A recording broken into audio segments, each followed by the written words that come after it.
नमस्कार दोस्तों, आज मैं वीडियो बना रहा हूँ। बहुत समय से टिकटॉक वर्सेस यूट्यूब की लड़ाई चल रही है। तो आज तो मैं ऐसा टिकटॉक या यूट्यूब की लड़ाई वाली बात में समर्थन में नहीं करने वाला हूँ। लेकिन अगर ये लड़ाई है तो फिर मैं यूट्यूब के साथ हूँ। यूट्यूब पे क्रिएटिविटी होती है और ज़्यादा कंटेंट, अच्छा कंटेंट यूट्यूब पे आता है।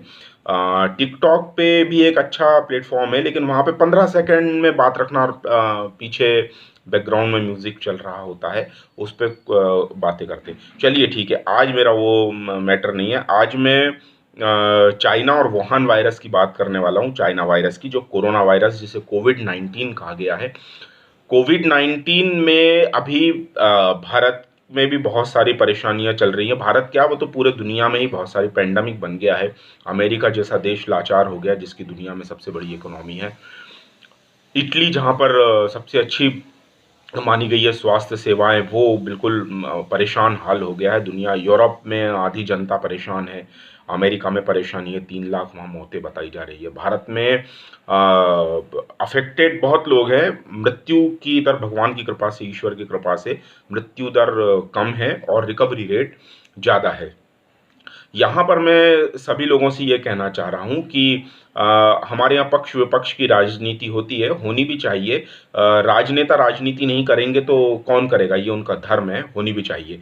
लेकिन ये राजनीति एक पॉजिटिव वे में होनी चाहिए, आरोप प्रत्यारोप नहीं होने चाहिए। जैसे कि आज हम देख रहे हैं कि दिल्ली गुड़गांव एरिया में जो भारत भर का मजदूर है, स्पेशली यूपी एमपी बिहार का, तो यहाँ के लोग वहाँ जाकर मजदूरी करते हैं। अब जो भी कहें, राज्यों का दुर्भाग्य कहें या कुछ भी कहें, पहले बिहार बहुत नंबर वन स्टेट हुआ करता था प्राचीन भारत में। बिहार का ही नाम चलता था, लेकिन समय के साथ चलिए वो हम इतिहास में नहीं जाना चाहते। आज सच्चाई ये है कि मोस्टली बिहार एक गरीब राज्यों में कहलाता था, और वहाँ का मजदूर दिल्ली और इस तरह के एरिया में, दिल्ली गुड़गांव जैसे पॉश एरिया में, महाराष्ट्र में, चेन्नई में, जहाँ पर भी उनको काम मिलता है, वहाँ पर वो अपना मजदूरी करते थे, कामकाज करते थे, चाहे कुशल हों या अकुशल हों। यहाँ पर क्या हुआ है कि अब हमारी राजनीति पक्ष विपक्ष की है, कैसी अफवाहें फैलाई गई, क्या हुआ है। जैसा कि बताया गया था कि आपको नहीं निकलना है, जहाँ है वहीं रहें। क्योंकि यहाँ सबसे बड़ा फॉल्ट क्या हो रहा है, चाइना का यहाँ सबसे बड़ा फॉल्ट आ रहा है। और इस तरह के पेंडेमिक एपिडेमिक के लिए पहले कभी ये आया नहीं है। वुहान वायरस कहा जा रहा था। चाइना ने बहुत सारा पैसा, ऐसा लग रहा है, देकर इसको खरीदा डब्ल्यूएचओ के अधिकारियों को, और कहा कि इसको वुहान वायरस या चाइना वायरस ना कहें। चाइना के इन्फ्लुएंस में जितने देश आते थे, उन लोगों ने मान लिया। जो लोग इन्फ्लुएंस में नहीं आते थे, उन्होंने उससे चाइना वायरस कहना शुरू किया। होना भी चाहिए, चाइना वायरस होना चाहिए, क्योंकि वहाँ के अभिव्यक्ति की एक तो आज़ादी नहीं है वहाँ पर। वहाँ कम्युनिज्म है, कम्युनिस्ट पार्टी है, वो बोलने की आज़ादी नहीं देती है। आप लोगों को जैसे मालूम है, 140 से 145 करोड़ आबादी वहाँ पे, लगभग 1.5 अरब आबादी है वहाँ पर। भारत की आबादी इस वक्त 130 132 करोड़ है। तो 10 12 15 करोड़ आबादी से वो अभी आगे है चाइना हमसे। लेकिन जिम्मेदारी में बिल्कुल भी उसकी जिम्मेदारी कहीं से कहीं तक तय नहीं होती है। हमारे यहाँ संसद है, पार्लियामेंट है, 550 मेंबर है, पक्ष विपक्ष है, लोकसभा है, राज्यसभा है। कितने जिम्मेदार प्लेटफॉर्म है। कोई भी प्लेटफॉर्म, किसी भी जिम्मेदार, मतलब आज नरेंद्र मोदी हैं प्रधानमंत्री, उनके ऊपर जिम्मेदारी डाली जा सकती है और डाली जाती है, डाली जानी भी चाहिए। इसमें कोई गलत बात नहीं है। लेकिन सबसे बड़ी जिम्मेदारी तय किसकी हो रही है? सबसे बड़ी जिम्मेदारी आज की डेट में चाइना की तय हो रही है। चाइना क्यों नहीं जिम्मेदारी ये अपने ऊपर ले रहा है? जिम्मेदारी ये नहीं है कि, ये बात नहीं है कि चाइना ने ये वायरस फैलाया है। जिम्मेदारी ये लेनी चाहिए कि चाइना ने समय से ये चीजें क्यों नहीं बताई। चाइना ने ये क्यों नहीं बताया कि वहाँ के लोगों को ऐसे ऐसे लक्षण शुरू हो गए, ऐसी ऐसी परेशानी हो रही है। अगर वो समय रहते ये सारी चीज़ें दुनिया में डब्ल्यूएचओ के थ्रू बता दिया होता, चाइना ने बता दी होती, तो आज ये महामारी इतनी विकट समस्या में नहीं आती। जबकि ऐसा बताया गया है कि अमेरिका, इटली और फ्रांस में ज़्यादातर टूरिस्ट चाइना के यही काम कर रहे थे। एक तो चाइना का टूरिस्ट वो कह रहा था, आंखों पर पट्टी बंद कर ली थी कि I'm human being not a virus, hug me. अरे व्हाट हग मी? वो पूरा 400 लोगों को उसने एक दिन में गले लगाया और पूरे इटली और फ्रांस की हालत खराब हो गई। जिन जिन लोगों को उसने गले लगाया, उन उन लोगों को सबको कोरोना हो गए और वो कोरोना कैरियर बन गए। यानी जो पीड़ित था कोरोना का, उसने 400-500 लोगों को गले लगाया और 400-500 लोग, अब ना मालूम जितने लोगों से मिलेंगे उन सबको कोरोना दे दिया। उन लोगों की हालत वहाँ पर ख़राब है। अब यहाँ पर हमारे यहाँ पर मज़दूरों पे से बहुत सी प्रॉब्लम आ रही हैं, होना नहीं चाहिए। अव्वल तो मज़दूरों को वहीं रुकना चाहिए था, वहाँ की जो ज़िम्मेदार एजेंसियाँ हैं, वो उन लोगों ने ज़िम्मेदारी लेके वहाँ पर रुकवाना था। जिस तरह से हमारे यहाँ सोशल बिहेवियर है, बहुत सारे संगठन हैं, साईं मंदिर है, गणेश मंदिर है, गुरुद्वारे हैं, लंगर होते हैं वहाँ पर, आरएसएस के स्वयंसेवी हैं।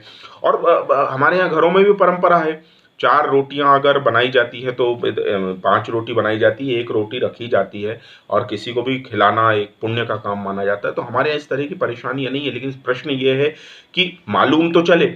अब रिवर्स स्विंग पहली बार क्रिकेट की भाषा में अगर कहा जाए तो रिवर्स स्विंग पहली बार जिस बॉलर ने डाली, वसीम अकरम ने, वही बता सकता है ना कि रिवर्स स्विंग कैसी आने वाली है। और सचिन तेंदुलकर को कैसे मालूम होगा कि ये पहली बॉल है, रिवर्स स्विंग है कि कैसी आएगी, मतलब सिर के ऊपर से जाएगी कि कान के बाजू से जाएगी, बाउंसर है कि कैसे आएगी, ये नहीं कहा जा सकता ना। आप किसी को मालूम ही नहीं है, मोदी के ऊपर भी बताया जा रहा है। अब जैसा मालूम चलेगा वैसा ही किया जाएगा। तो मेरा यहाँ पर यही कहने का मतलब है कि हम सभी लोगों को, भारत देश की साथ भी हम लोगों को इंडिविजुअली भी चाइना पे इस तरह से दबाव बनाना चाहिए सारी दुनिया को कि इसकी जिम्मेदारी चाइना ले। आज $8 ट्रिलियन की इकोनॉमी का लगभग लॉस होना बताया जा रहा है। चाइना से ये बिल्कुल वसूल किया जाना चाहिए।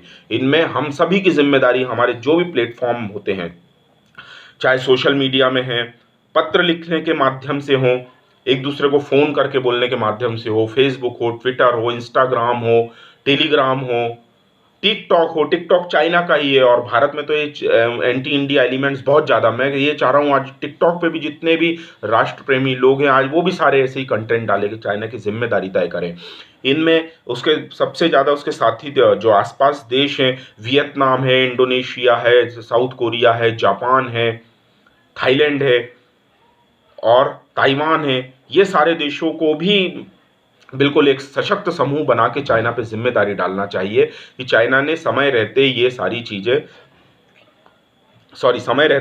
चीज़ें डब्ल्यूएचओ के माध्यम से सारे विश्व को क्यों नहीं बताई, क्यों नहीं बताया कि ये हमारे यहाँ इस तरह का वायरस अफेक्ट कर रहा है, लोगों को परेशानी हो रही है। जिन डॉक्टर और इंजीनियरों ने वहाँ पर बताने की कोशिश की, उन लोगों के पता ही नहीं है आज तक। भाई भारत में तो हम डेमोक्रेसी की बात करते हैं, हर व्यक्ति का अधिकार है। मैं खुद यहाँ पे बैठ के वीडियो बना रहा हूँ, ये मेरा अधिकार है और मुझे मालूम है मेरा कल भी कुछ नहीं होगा, कल का सूरज भी मैं बहुत अच्छे से देखूंगा, मुझे कोई दिक्कत नहीं है। लेकिन जिन डॉक्टरों ने, जिन साइंटिस्ट लोगों ने इस बात को लोगों तक पहुंचाने की कोशिश करी, उनके पते नहीं है आज तक। लगभग लगभग कितने दिन हो गए, 54-55 दिन तो हमारे यहाँ हो गए, 56 दिन नहीं, आज 17 तारीख है, 57वां दिन है लॉकडाउन का। ये लगभग चाइना में 3 महीने पहले से शुरू हुआ है। जिन डॉक्टर, इंजीनियर, डॉक्टर, साइंटिस्ट लोगों ने इस के विषय में, वायरस के विषय में बताना चाहा, उनका मालूम ही नहीं है कहाँ पर है, उनके फैमिली मेम्बर्स तक नहीं जानते। बताया जा रहा है कि या तो मार दिए गए हैं या बिल्कुल ऐसे जगह पर डाल दिया गया है कि अब उनकी वापस आना संभव नहीं है। ये हाल है चाइना का। वहाँ पर विरोध का या इस तरह की सारी आवाज़ें दबा दी जाती है। आज के समय में कैसे होगा, कैसे सरवाइव करेंगे भाई सारे देश, अगर ये ऐसे लैब में वायरस बना लिए जाएंगे और ऐसे फेंक दिए जाएंगे। या चलिए 1 मिनट मान भी लेते हैं लैब में वायरस नहीं है, ये नेचुरल वायरस है, फिर भी बताया जाना तो जिम्मेदारी है ना हमारी। हमारी जिम्मेदारी है ना कि भाई हमारे घर में अगर मान लो कोई परेशानी आती है, मान लो ईश्वर न करे आग लग जाती है, पानी का सैलाब आता है, तो पड़ोसी को तो हम बोलते हैं ना, भाई मेरे यहाँ ये परेशानी, तुम बच लो, तुम बचो कम से कम। या वो हमारी मदद को भी आ सकता है या समय रहते वो बच सकता है। इस तरह की जिम्मेदारी बनती हर एक देश के लिए है। तो डब्ल्यूएचओ के रूल्स के अकॉर्डिंग सभी देशों को बताना चाहिए। चलिए वीडियो बहुत लंबा ना हो जाए, इसलिए मैं इसको यहीं वाइंड अप करता हूँ। और मेरी आशा है कि बिल्कुल आप स्वस्थ रहें, घर में रहें, स्वस्थ रहें, मस्त रहें, स्टे होम और सारे रूल्स का पालन करें। और फिर से मैं दोबारा कहना चाहूँगा कि हम सभी को अपने अपने माध्यम से चाइना वायरस का, वुहान वायरस का विरोध करना चाहिए, चाइना के इस एटीट्यूड का विरोध करना चाहिए। चाहे ये वीडियो बनाएं, यूट्यूब बनाएं, फेसबुक बनाएं, इंस्टाग्राम बनाएं, टेलीग्राम बनाएं, टिकटॉक पे लिखें, जितने भी माध्यम हो सकते हैं सारे सशक्त माध्यम से, सिनेमा भी बहुत सशक्त माध्यम है, इसके माध्यम से हमें चाइना को, घमंडी चाइना को, अकड़ू चाइना को हमें कंट्रोल करना चाहिए और इस पर जुर्माना लगाना चाहिए। भारत माता की जय।